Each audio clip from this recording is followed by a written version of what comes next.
Good day and welcome. My name is Kelvin Ampofo, and I am the immediate past. Brothers understand, former Basala understand, anybody that's been in a leadership position understands what immediate past means. I'm the immediate past second district representative of the Omega Psi Phi Fraternity Incorporated, and I want to welcome you again to our monthly webinar series on COVID-19. Certainly, as I've indicated, I'm the immediate past, so I want to start off. I want to salute, I want to honor, I want all of the brothers of the second district to recognize our 38th district representative, Brother Delrico Gales. We certainly want to thank him for allowing this COVID-19 task force team, the Four Horsemen. We want to thank him for allowing these brothers to continue to serve the communities worldwide as we unfortunately continue to have these discussions as it relates to COVID-19. As always, we also want to acknowledge our grand bosses, Dr. David E. Marion, our grand bosses of this fraternity, who has just done a phenomenal job throughout this pandemic. As always, let me say the comments that you will hear today, those are the opinions of the brothers. They are their own comments. They do not represent the Omega Psi Phi Fraternity Incorporated or any business or affiliation that they may have with other organizations or their employers. So, as you all know, the Four Horsemen, we have two of the Four Horsemen with us to share for this month's monthly webinar. Certainly, as we know, Dr. Keith Boykin, who is a retired pediatrician, always gives us the stats, always gives us the latest and greatest as it relates to our young people. Dr. Boykin, good evening. And certainly you all know Dr. Jedan Phillips. He is a doctor. He's a family medicine doctor. Again, Dr. Phillips brought us the information from day one, right from where he was, from the emergency rooms, and also from what he's been seeing in his practice with his patients. So certainly want to acknowledge all of our four horsemen, Dr. Guyton, as well as Brother Wonzie Gardner. These four brothers have just simply done an amazing job throughout this pandemic, and we want to ensure that they still have the opportunity to share the information to make sure that we all are up to date as it relates to this unfortunate COVID-19. So let's start off. Dr. Boykin, let's start off. Good afternoon, good evening, my brother. Share with us what you have at this point in time as far as where we are with this COVID-19. Well, good evening, everyone. And again, welcome. And I appreciate the opportunity to again come before you and talk about where we are with this pandemic. I know there have been some words out in the media that we're now in an endemic, but I don't think the pandemic is quite over yet, because we look back at things. We know that if we compare this is May, we compare this to around March time, end of March, that we are now on the uptrend again of cases. We're over 104,000 daily new cases a day of COVID-19. Deaths still only about 279 new cases per day, but we're getting very, very close to that 1 million mark. I know plenty of outlets have reported 1 million, but the CDC's website said we're still only at 999,785. Hospitalizations are increasing. We're about 3,300, a little bit over 3,300 cases per day. But the interesting thing about that is that all of those may not be due to COVID-19. As a matter of fact, the hospitals are now being overwhelmed with people that are now trying to get those procedures that have been postponed. So a large majority of the hospitalizations are going to be those people that are getting their procedures done, whatever else they have not gone to the hospital for, as well as now we still have the amount of COVID people going up. So now it's going to be a different burden on the system because we have COVID and we have other hospital business that's taking up the hospitalization. So we have to prepare for that as healthcare workers in hospitals across the nation. Now, the other thing that's going on out there, we talk about these variants. We know, Omicron is not gone anywhere. Matter of fact, Omicron is being very, very, very sneaky. And it started out as BA point, whatever it was. Then it became BA.1, BA.2, and BA.2.1. But now there was a variant that originated in the northeastern area. As a matter of fact, the first identified in New York City is called BA.2.12.1. As of last week, it was not this predominant circulating variant out there, but it has overtaken BA.2 to the tune of approximately 57 or 58%, depends on what you look at, the CDC's data. And the old BA.2, the stealth variant, has crept down to about 30-some%. The original variant is still out there, so it's not gone anywhere. And, you know, Delta variant is still a variant is being monitored. So it's reported out as 0% in our nowcast on the CDC website, but we haven't remember that it's still out. There's a possibility out there. So what are we doing? You know, now we have vaccinations, you know, still out in the forefront because we have now the FDA and the CDC has endorsed booster shots for our 5 to 11-year-olds. And right now, the only ones that can do that, obviously, is Pfizer, because they're the only ones that have vaccines out there that's been approved for that age group.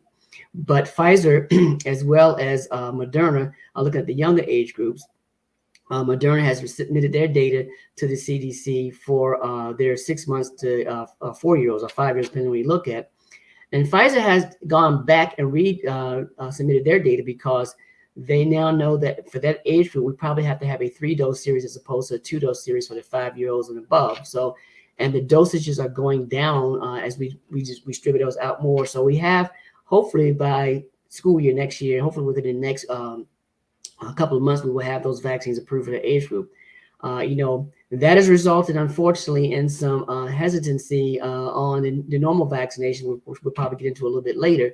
You know, people that are hesitant to give this COVID-19 vaccine are now having more hesitancy for the routine vaccinations out there.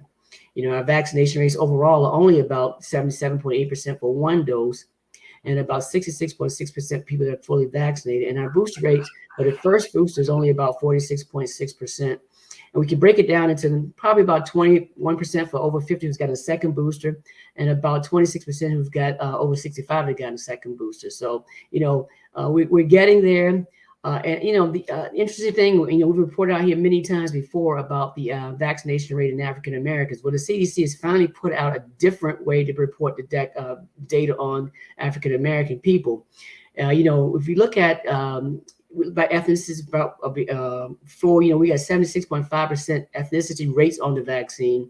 And we look at the African American people, about 43.9% did get the booster vaccine once it became available, but still 56.1% have not gotten it. And we look at the overall vaccination rates from December of 2020 to May 24th, 2022, 48.2%, I'm happy to say, of African Americans have gotten 1 dose, and 42.3% are fully vaccinated. But when we compare that to the U.S. population overall, we still lag behind. We're still in the teens in terms of where we are in the vaccination. So we know that a lot of things are coming down the pipe, but that's what the numbers are now. And if we look at the transmission rate, which we do need to pay some attention to, a lot of I think a couple states in the United States have gone on red, which is high, and that means if you're in a transmission rate high, you should consider doing all the mitigation things we talked about before: masking, hand washing, and social distancing. And in my area, in the DMV, most of us are in the yellow, the cautious area. So that means if you're immunocompromised or you have any underlying condition, you should consider wearing your mask. So, you know, there are only very few counties in the area that are still low. And I know where we're going to have our next great gathering. The last I looked, Charlotte, North Carolina, in Mecklenburg County, was low transmission rates, but that may change very much so. So that's kind of an overall picture of where things stand in terms of risk and statistics as we go forward at this particular time. So I'll yield at this time. We can't hear you, brother Ampofo. We can't hear you.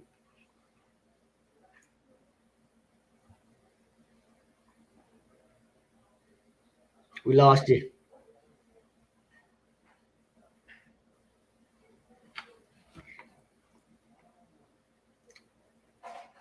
Can y'all hear me now? Yeah, I can hear you now. Great. Okay. You know, it's technology, right? It happens to all of us. That's so, right. As always, Dr. Boykin, you always bring it to us live, man. You always give us those stats, man. Just thank you, man. And we just appreciate you. Dr. Jedan Phillips, here we are, man. Hey. Queens. Actually, Queens is hot right now. What's good? Go ahead, break it down to us. Break it down. Well, you know, again, you know, Dr. Boykin is always a hard act to follow. You know, he sort of puts everything we need to know out there, and he rarely misses any places that, he's overlooked. So again, I appreciate that. But what have I been seeing as a family doctor in New York? What I am seeing is that we are still seeing a lot of people get COVID.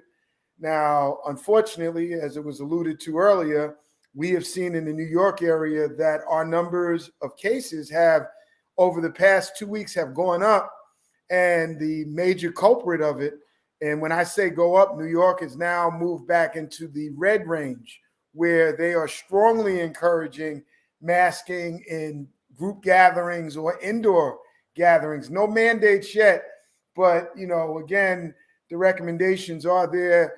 And I think that's the important part. I think, again, we're not going to shut down anymore as a nation. I don't think New York's going to shut down, but I think that it's important for people to be aware of what their risks are personally and what their tools that they have to protect themselves.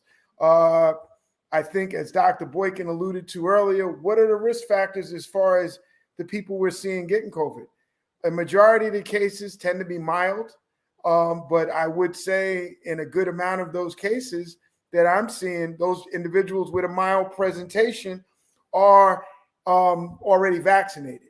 Now, one of the little nuances of the vaccination that we've got to be mindful of, I just had a patient who had his primary 2 vaccines, and in probably September of last year, received his first booster shot, never got the second booster shot, and he was over 50, had medical conditions that would make him a candidate or eligible for the second booster, and a couple weeks ago traveled down to Florida, unfortunately contracted COVID, and unfortunately did not die, but had pulmonary embolus, had pancreatitis develop. So a lot of these medical conditions, and is a good, candidate for possibly some long hauler symptoms. So my point is, it is still out here. And these newer variants that are subvariants of the Omicron variant are, unlike what we saw in the beginning, are significantly more infectious. May not have the severity as the Alpha and the Delta strains as far as the clinical presentations. But again, if you are a person who's vulnerable, if you are a person who's not vaccinated, again, I think that these things are going to make you think. Because again, like I said, my patient had his 2 shots, had a first booster, and unfortunately did not have the second booster, which he was eligible for, which, as we've shown and Dr. Boykin's slides have shown us before, we are seeing a decrease in the protective nature of their immune system if they fall out of that window where they become eligible for the second booster. So what am I saying? My message to my patients are, again, how do you use these tools in front of you to protect yourselves? I think that there are a couple other things as we look forward that we need to be mindful of, because I've been to some large gatherings and I have seen after the fact, because I'm the type of person that calls and says, hey, how's everybody doing?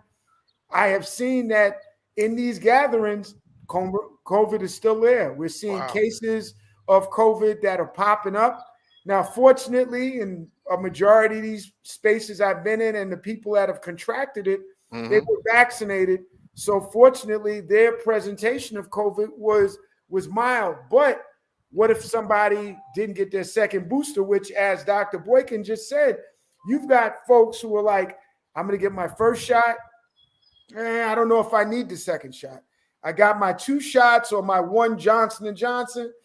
I don't know if I need the booster. I've gotten my booster, and I don't know if I need to get the second booster. And what we have mentioned on these calls is that if you fall out of that window with the booster, at least up until the second booster, after the first booster, after about 4 to 6 months, you're seeing a decrease or a drop in your immune system's ability to fight off COVID. So if you're a person that may have risk factors, what are risk factors?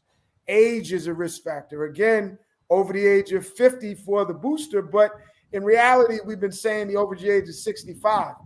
Obesity, heart disease, diabetes, lung disease such as COPD, emphysema, or asthma. These are autoimmune conditions, cancerous conditions. All of these scenarios put you at risk. So again, back to what I said at the top of my comments, we've got to recognize what our personal risks are, because again, now you can't look at somebody and say, hey, put your mask on. I don't have to put my mask on. I don't want to put my mask on. And at the end of the day, unless you trying to, go to war with everybody, what you've got to find or find out is, what are my risks? And sometimes I find that's a great space to discover that. See your doctor. In addition to that, what are the defensive mechanisms that I have? If your doctor, if you have questions about the vaccine, if you have questions about the first booster or second booster, it's important to have this conversation with your doctor, because again, you know how we are. I did a little bit. Do I have to do all of it? And this is sometimes the mentality you see with the booster shots. In addition to that, I think another thing that's very important is with that engagement of your doctor. If you are diagnosed with COVID, that also lets you know what treatment options may be available to you. I was just, so back as we may have, Dr. Boykin and I may have said a couple years back, we're back to every day there's a couple people that I have to call that have COVID, and I have to make sure that they're doing okay. And one of the things that's available now that wasn't available before is the Paxlovid, or the oral antiviral medication. And they have been already shown to be effective in minimizing symptoms. And what do I mean by that? And why is that important? If you are a person that has poorly controlled diabetes, which already can affect your immune system in a negative way, if you get COVID, especially if you're unvaccinated or not boosted and you're eligible, your immune system might not have the ability to fight off COVID. So it's going to need assistance. And it's important in that conversation and letting your doctor know, hey, I just got diagnosed with COVID. What do I need to look out for? What is available for me to help myself? So again, it is important to make sure to engage your doctors. Now, we are fortunate in New York where we actually have a city number where you can call and request the Paxlovid, and there's a medical person that answers whether you're their patient or not, and they will arrange for you to get a delivery of Paxlovid based on your risk. That's not available every place else. And what I am seeing is a lot of people are not even aware that that's an option for them. Dr. Phillips, I want to talk about something that I want to expand on something that you talked about. You talked about these boosters, and we've talked about this. You all have been preaching about the vaccinations. You all have been preaching about the boosters. Clarify for the people the time frame. I know you said 4 to 6 months as far as the boosters. I'm just going to share my personal experience.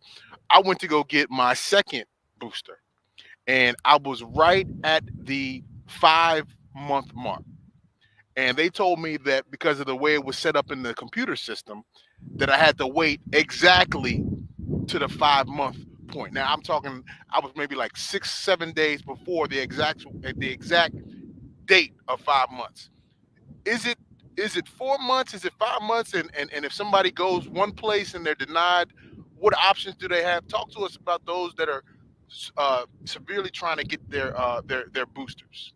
So I'll just review the whole thing. Again, the primary care vaccine, the primary vaccine series, you've got 3 options right now. You've got the Johnson & Johnson, which is a 1-shot. You've got the 2-shot Moderna, which is a 4-week interval between the first shot and the second shot. And you've got the Pfizer, which is a 2-shot, which is a 3-week interval between the first shot and the second shot.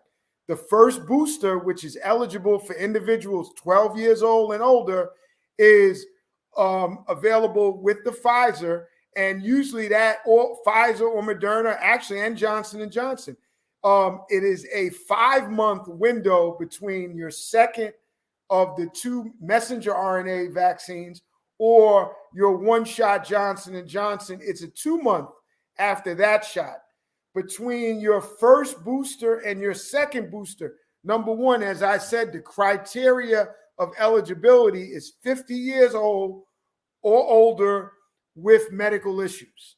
So that time period is 4 months from the first booster to the second.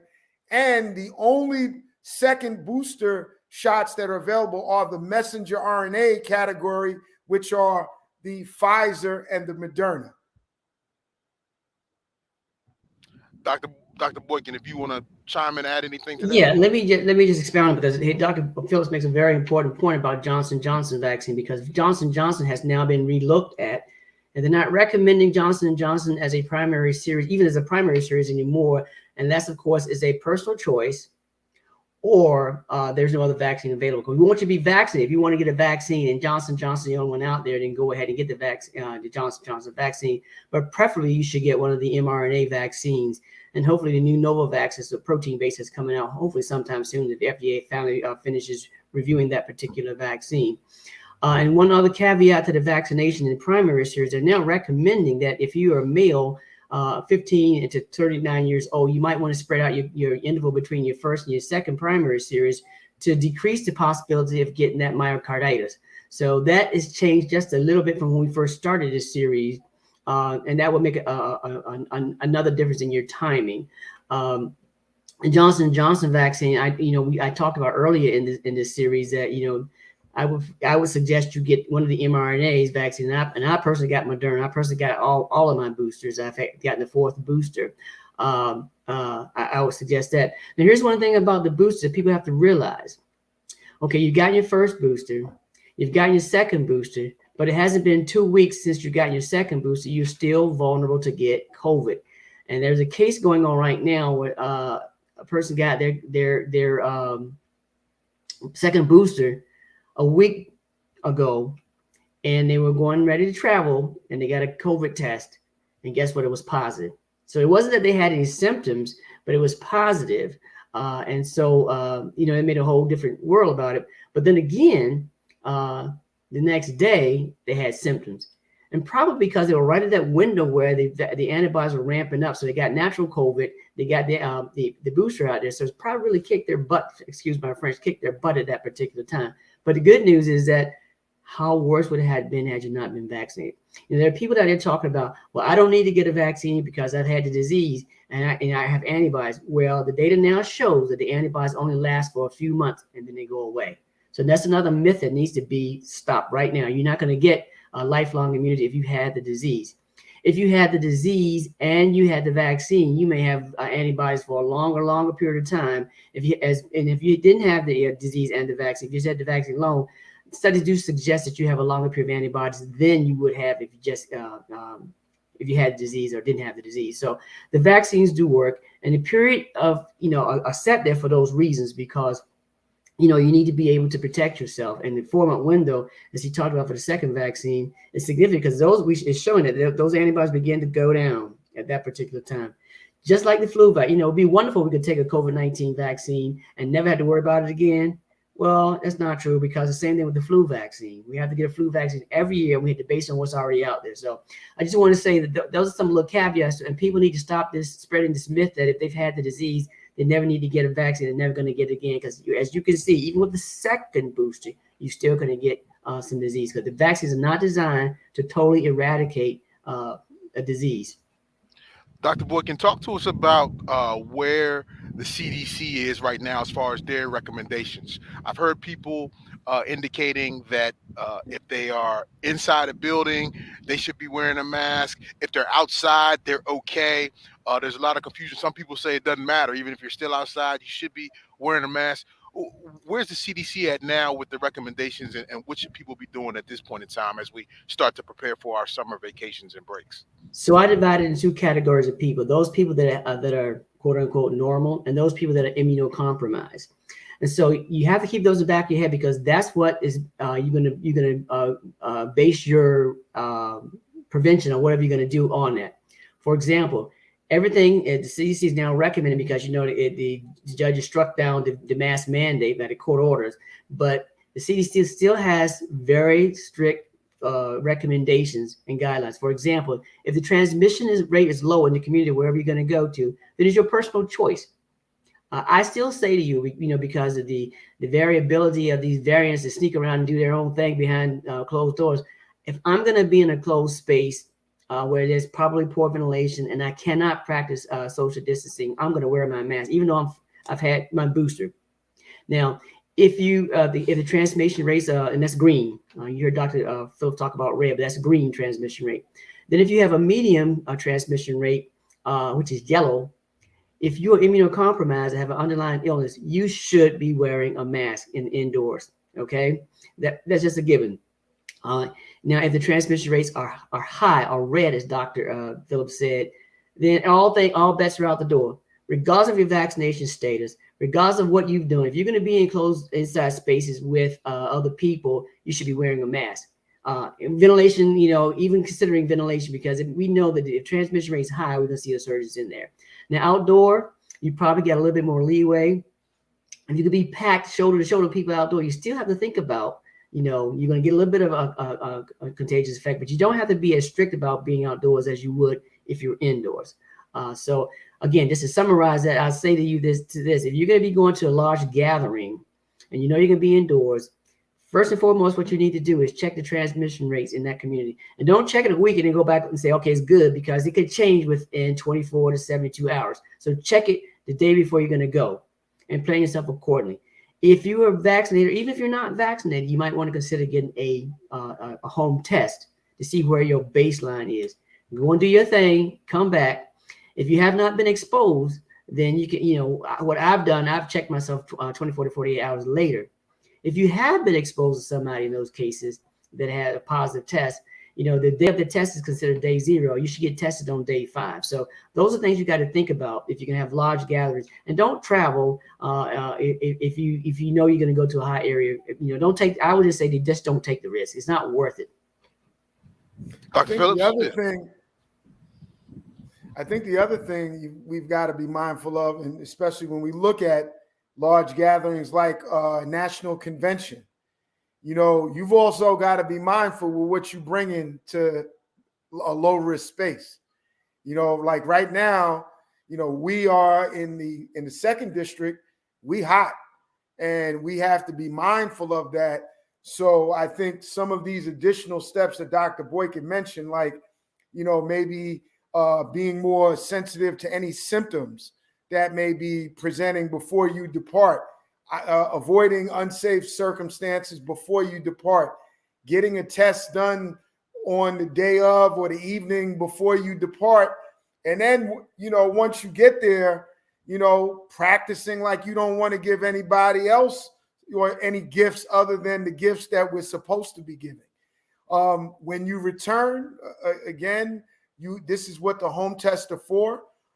If you have had one test when you get home and it's negative, and you're concerned, like, me and Ampofo were in the car and he said he was positive, and I know this one is negative, you want to repeat it 24 to 48 hours later, because as we've said before, these home tests have a degree of the numbers not being correct. So we've got to take that into consideration. So, Dr. Phillips, can we just be real for a second? I mean, people talk about keeping it 100. It's immediate past life now, so it's a little bit of a different tone. Dr. Phillips, with you and Dr. Boykin, and of course the horsemen, all of you all, we talked about the importance of exposure. But even from what you just talked about, you just gave an example. You said you and we in the car. Then a week later, I test positive, you test, whatever the case may be, right? Talk to people about when they test positive. Because, again, we're just gonna keep it 100 for this segment, right? All right. I'm gonna say this. Yeah, I tell you. Go ahead. Well, look, I just got a call from a good brother that I know, and he's one of those brothers that when he comes in town, he can get a group of people to come be around him. And they were meeting down in Maryland, and they met at a cigar lounge. And when he got back home to North Carolina, he called me and says, "Yo, I tested positive today." So the thread of brothers that are on the text thread that is part of the group that got together with him, what he did was he announced to the brothers that he was positive, and he recommended that everybody else get tested. And me being the as we call it, the 300 health czar, as they said, I recommended a second test if you were asymptomatic and the first test was negative, just to confirm. So I think that transparency, because unfortunately, I think just as we're seeing the media sort of try to move on past COVID, you got people trying to move on past it as well. One of the things, as I may have shared with both of you, that I do for myself, if I'm going to be in a gathering, I put my phone on a 14-minute and 30-second loop stopwatch just to let me know if I'm standing around somebody, it's time to move. If we're indoors, because unfortunately, the times that I have in recent months, 6 weeks, seen cases develop, it's been gatherings, and especially indoor gatherings where you've got more than enough people for a space and you've got individuals without masks. So again, I think we got to be 100, because yes, most people get it. They'd be mild. But unfortunately, and we know this very well, Omega's dealing with other health issues as well. And it's not even just Omega, it's our society. And we never know who are the people that you might come in contact with that may have that vulnerability, that may need that antiviral medication or monoclonal antibodies, or just to know. So I think, again, to your point, brother, immediate past DR, that transparency is critical. And even if it excludes you at an event that you want to be part of, I would rather be excluded than to lose an OG. Exactly. Powerful, man. Exactly. I agree that 100%. And I always tell the brothers that they call me and say, "Well, look, I'm just coughing up some mucus or something. I'm just sneezing." I say, "Get tested, because you don't know whether that's allergies. You don't know whether that's a cold. You don't know what it is. If you've been around somebody that's positive and you coughing up mucus, go get tested. I don't care if it's just maybe if we I say in the old days, maybe I'm coughing up my morning hat. I don't care. In this day and time, COVID don't care. Yeah. As Dr. Phillips always say, COVID doesn't care. So go get tested."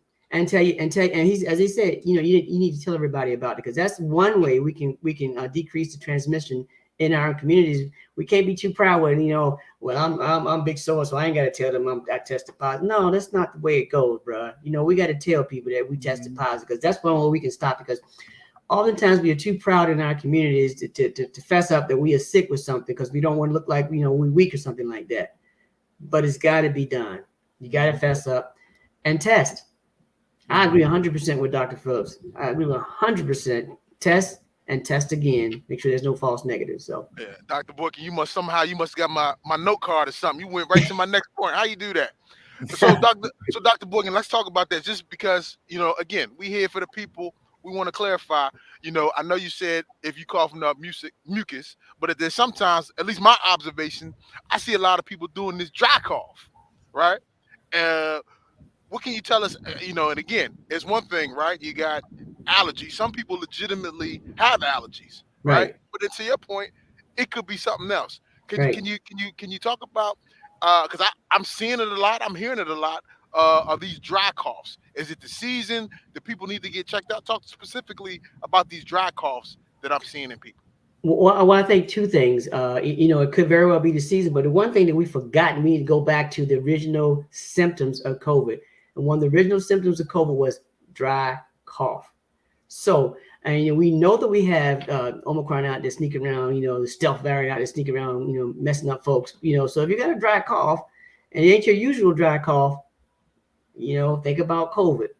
If I'm gonna be around somebody that's coughing a lot, I'm red flags and go up and say, they're really coughing a lot here. I might know them and say they haven't been coughing like that before, so I'm gonna get my my testing done. I'll be vigilant for symptoms in and of myself. So, the dry cough is a significant symptom, and it very well could be your allergies. But again, in this day and time, we're recommending to folks that because we have this pandemic going on, don't just say that it's my dry cough is what I've had all the time, because you could be very well one of those people that walk around with a dry cough, no other symptoms, and you test positive, you'd be spreading COVID. So I would say the dry cough is a red flag for considering getting tested.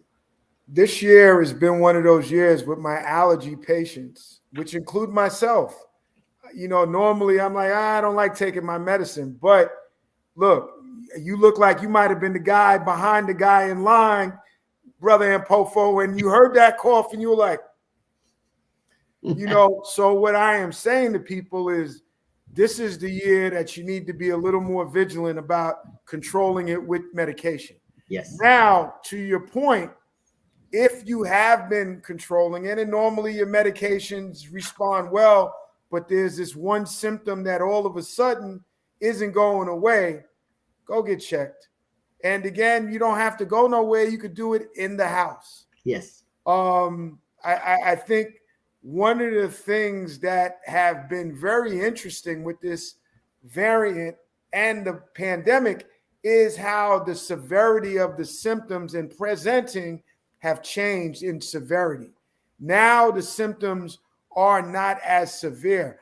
And like I said just a few moments ago, it's not the worry about the individuals that have protection, good health, young age, vaccination, etc.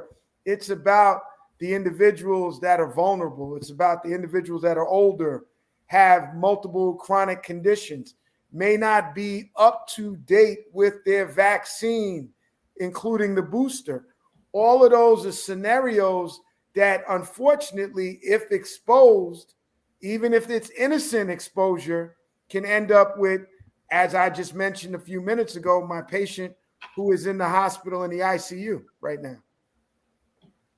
So we've been talking about these home tests. So I just sent the link to our engineer. We're going to see if we can't get that link for everybody for the home tests that people are able to basically sign up for, and they can get a test mailed directly to their home. So we're going to see if we can get that up for everybody. Okay, so here we are, May, basically getting ready for summertime. I want to tie into this thing. I know we've talked about it before, but I think it's even more relevant now. The famous COVID fatigue, right? And specifically as we talk about going to vacation, just I want to get out. I'm tired of even, watching the computer screens. Some people watch this, 2 o'clock, 3 o'clock in the morning because they just started. What should we be doing as it relates to COVID fatigue? And specifically, if I want to travel somewhere for vacation, what should I be looking for?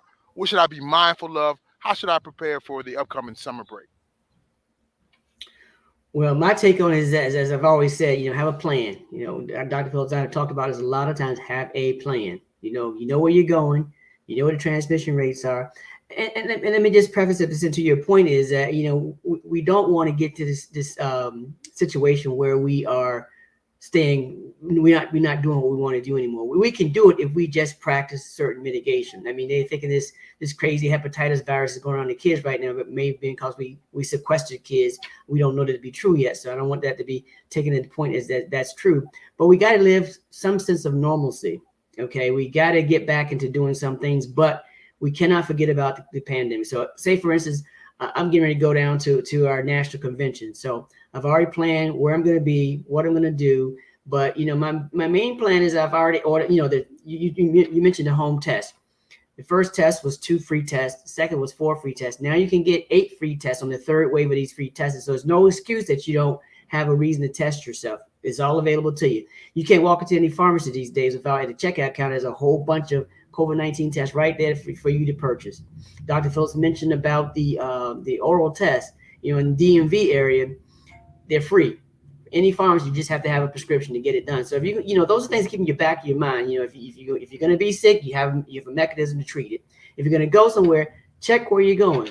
If there are elderly people in there, there are immunocompromised people in there, and you're a little bit sick, you might want to think that again. You might want to think that through. Do I want to go get Big Mama, as Wonzie always said, I want to go get Big Mama COVID, get Big Mama whatever, get her a bad cold or whatever like that, because Big Mama might tell you not to come back to her house no more. But anyway, those things, and traveling, we know that they've taken away the mandate about masking on airlines. But I tell you one thing, I'm not going to get on anybody's airline without a mask on, regardless of the situation, regardless of the testing, whatever, because there's always that one person on there that may have tested positive too early, negative too early, and then within 24 hours of getting on that plane are now positive, and they don't know it. They think they're fine. So I would say wear your mask. When you get there, don't gather in places where there's, you don't have adequate ventilation. Try to do most of your activities outdoors. It's summertime now, so we got a great time to do things outdoors. If you're going to be indoors, practice all the things we talked about. Don't get around people you know are going to be sick. Try to have wide open spaces with plenty of ventilation so that, the transmissibility will be decreased. So that's, let's talk about my take on it is have a plan. You know where you're going. You know the transmission rates are. You know who's going to be there. You know what you got to do when you get there. When you come back, still test yourself, because you got a factor before leaving. You got a factor after leaving. You get there, you have maybe your people you might know, and maybe it's a gathering of people from across the nation. Maybe bringing in things, but getting there is going to be one risk pool. Coming back is going to be another risk pool, and while you're there is another risk pool. So those are things you got to think about in terms of preparing for that. And I'll yield to Dr. Phillips. He might have a different take on it. No, I agree with you, Dr. Boykin. I think that those things are very, very important, because you're right, Brother Ampofo. People are tired. People want to walk on the grass, as we of Omega don't do. We don't cut no corners. And it's important because, unfortunately, cutting corners, and it's not even just about getting COVID and getting sick and dying. It's about, I don't have 10 days off for my job that I could take off to quarantine. I live at home with my grandma, my mother's mother, who is older. So again, it's about really how does your risk or exposure affect someone you may be in contact with. And as Dr. Boykin has said the whole time, we still don't have a shot for kids 5 years and younger. So that's another population that's, as we may say, butt naked. They're not protected at all. Yeah. Before we get ready to close, my brothers, and as always, appreciate you, all of the Four Horsemen, sharing this knowledge. I want to see if you all can hit on two quick things. Number one, I've heard instances where people have tested positive multiple times. Can you speak briefly to that? And number two, separately, I know we're always focused on COVID-19, but obviously as medical healthcare professionals, certainly if there's anything else in general that you would want to share with our communities at this point in time. We now hear about monkeypox and a couple of cases that have come out, but if there's anything else just in health in general that we want to share with our communities, if y'all could just touch on those two items quickly, and then we'll prepare to close. Let me just quickly talk about, everybody talked about doing this whole COVID thing about herd immunity. Well, there's another set of herd immunity people have forgotten about, and that's the routine childhood vaccinations. Because of COVID, the amount of children that needed to be vaccinated for the first time in a long time fell below that 95.2%. I believe that's correct. 97.2% needed vaccinated children for herd immunity. So we may be looking at a resurgence of some childhood diseases. Right now, we have an outbreak of measles in the Northern Virginia area, and that was brought by somebody from another country. But we got to realize that our vaccines and disease in this country are not the same as vaccines and diseases in other countries. So we can't hesitate on our normal health care. please do not compromise your children's routine vaccination, because you can see now that we can crop up, have cases. Not too many people die from measles, but you can still die from measles in this day and time. You can get very, very sick from measles in this day and times. So that's also is compromised.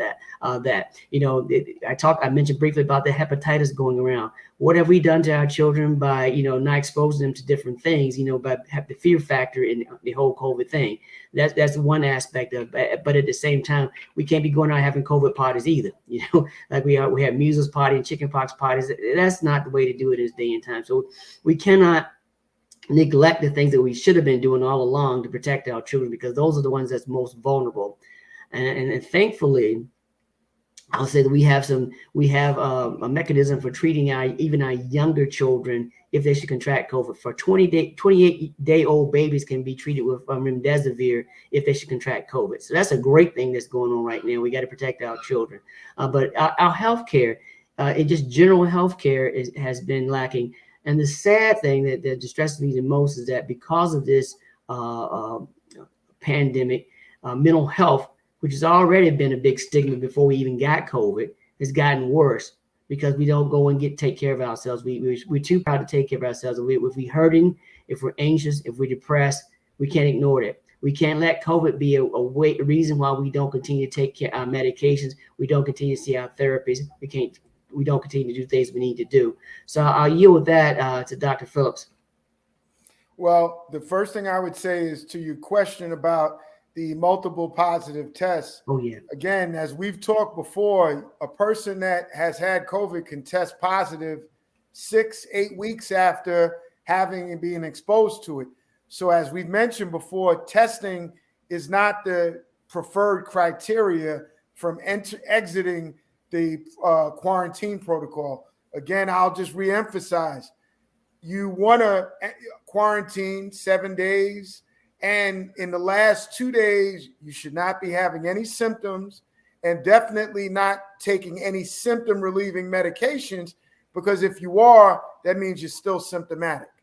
So asymptomatic and not needing any symptom relieving medications for 24 to 48 hours on the tail end of your quarantine is much more important for you exiting quarantine, as opposed to using a test to test out of it, because there's a chance that the test could still be positive for some time, yet you not have any symptoms. To your second question, which is, what do we need to be thinking about? You know what I'm starting to see right now? I'm starting to see that all of us may know someone that had a heart attack or a stroke during COVID. And you know why? Because they weren't on top of the medical conditions that put them at risk.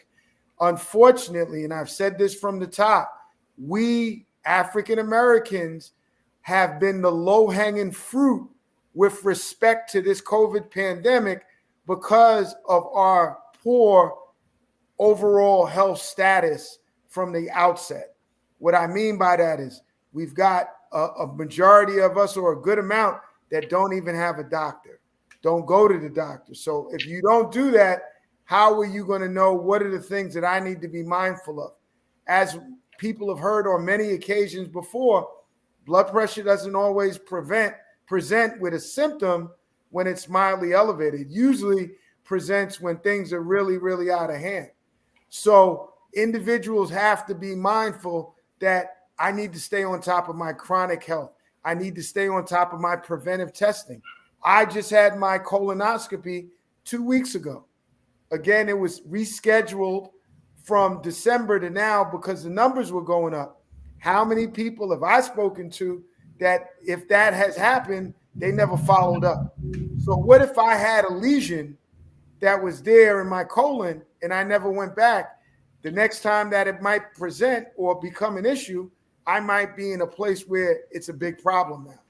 So my point is, and this is to the people that want to immunoboost and use their own natural immunity. If you're not in a good, healthy state, if your chronic conditions are not well controlled, that preference that you have to avoid and use your own body's defense mechanisms to prevent COVID is not going to be as strong as you think it might be. Last but not least, hey, think about the vaccine. We get a flu shot every year. Don't let, I got the first shot, I'm not messing with no more COVID shots. No. Every single COVID shot that I need or am eligible for, I'm going to get. Because, knock on wood, God bless, I've been protected. And I've been able to move and to address in my life and handle my life with, no more than the regular limits that COVID has put upon me. But as we have said throughout this talk and the previous ones, individuals that don't have that type of protection, we are still seeing, and that's been the consistent statistic throughout the pandemic. How do people that are not vaccinated do if they get serious COVID? And that has been consistent. So those are my take-home points. Again, I really do appreciate, Brother Ampofo, what you have been able to do leading up to this. And I am very thankful to our current district representative for allowing us to continue, because this message about COVID is still needed. But more importantly, we need to continue this message of prevention, not just with your physical health, but as Dr. Boykin just said, also our mental health. Absolutely. Dr. Boykin, take us home with your closing remarks. I have one simple thing to say, and that is, don't forget COVID. Don't get caught up in all the media. Don't get caught up in all the political stuff that's going on, and don't get caught up in the war, because COVID is still out there. And I'm going to say it now, even though they haven't said it, COVID is going to be with us for some time. It's going to be an endemic just like the flu. But it doesn't mean you can't go out and enjoy yourself and do all the things that you want to do if you take the necessary precautions. Pay attention to what's going on in your area. Follow your local guidelines in terms of taking care of things and visiting and wearing masks and things like that. If you're not sure, it's always safer to wear a mask. Don't forget about the children. They are the most vulnerable. They're the ones that have to be protected against the adult diseases. They might not get as sick as some of the older people, but they still can contract COVID and die. So please protect the children. Don't forget their routine health care. Don't forget your routine health care. Have a plan for where you're going. Think about where you're going, who you can see, who you're going to be with, and plan accordingly. We've got to the point now that we've got enough data. We realize what we're dealing with. We realize how we can take care of this and protect ourselves. So go out and have fun this summer, but don't go out and ignore COVID, because COVID will come right back around and put you down. So with that, I'll yield my time. Thank you so much, Brother Pass, DR, because I tell you, this has just been one of the things that dearest to my heart. And I'm so grateful for Brother Coles to allow me to get together and continue this thing. And I'm so thankful that you agreed to come back, at least moderate this thing for us, because I think this is a very, very important issue. And I think everybody inside and outside of Omega realizes that, and we have more and more forums going on. So again, thank you so much for all of the time and effort you spent on this, Brother Ampofo. I really personally greatly appreciate it. We appreciate all of you, and we're not gonna forget our main man Pissy behind the scenes driving this thing. Dr. Phillips, take us home, please, with your remarks. Well, as I said, I think that we need to recognize what our risks are. We need to recognize what protective resources we have. We need to recognize what type of symptomatic things that we have available if we are affected by COVID. We need to get our regular preventive health visits and make sure that they're current. We need to make sure that any other preventive tests or vaccines that we are due, we should be on top of them. In addition to that, as Dr. Boykin mentioned earlier, when we're traveling, we need to be mindful of where we're going as far as it pertains to COVID, and where we're coming from as it pertains to COVID, so we can act accordingly in protecting ourselves. So with that, again, we still have to be vigilant. Yes, it's milder than it has been in the past, but for those that are at risk, it may not be mild for them. It may be this is the end of life, or life-altering type of ordeal. So those are my remarks. Again, I echo what Dr. Boykin said about just how appreciative we are of you, Brother Ampofo, for initiating this platform back then and continuing with this platform even as you transition into your immediate past role. Thank you, my brother. As always, I appreciate you all. And as indicated, no pass like a media pass. Let me take this time to just simply, first of all, thank the brothers of the second district for allowing this COVID-19 task force team to be able to provide information to the brothers on a weekly basis and with this monthly webinar series to communicate out to the world. Also, let me take this time to give a shout out to all the graduates of 2022. I am here where graduation took place earlier today, and just certainly want to send love and congratulations to all the graduates of 2022. That includes my niece, who is now a doctor, so hopefully she'll be joining us soon. Shout out to my niece Danielle. Happy belated Mother's Day. We're still in the month of May, so to all the mothers, all the grandmothers, all the sisters, happy Mother's Day. Thank you so much for all that you do. And as we know, brothers, next month, Father's Day is our month. So make sure we take the time to spend with our families, do those things that fathers do. Last and certainly not least, we must remain in a posture of prayer. We're still dealing with the unfortunate incidents that happened in Buffalo, the shooting, and even now we deal with the most recent shooting in Texas, which occurred at an elementary school where elementary school children, unfortunately, have lost their lives and a teacher. So let's continue to make sure, or we remain in prayer for our families and each other. As always, last and certainly not least, as I always suggest, as I always recommend, please make sure you take time, donate blood. Blood saves lives. So please make sure you take the time to donate your blood. My name is Kelvin Ampofo, the immediate pass second district representative. And certainly, as always, we want to thank our current 38th district representative, Brother Del Rico Gales, him and his entire council team. Thank you all so much for all that you do. With that, continue to stay blessed, continue to stay well. Brother Piercy, shout out to you and all the brothers on the IT team, Brother Worley, Brother Ed Hill, who make this thing available for everyone that watches us. Thank you all so much. We'll see you next month. God bless you.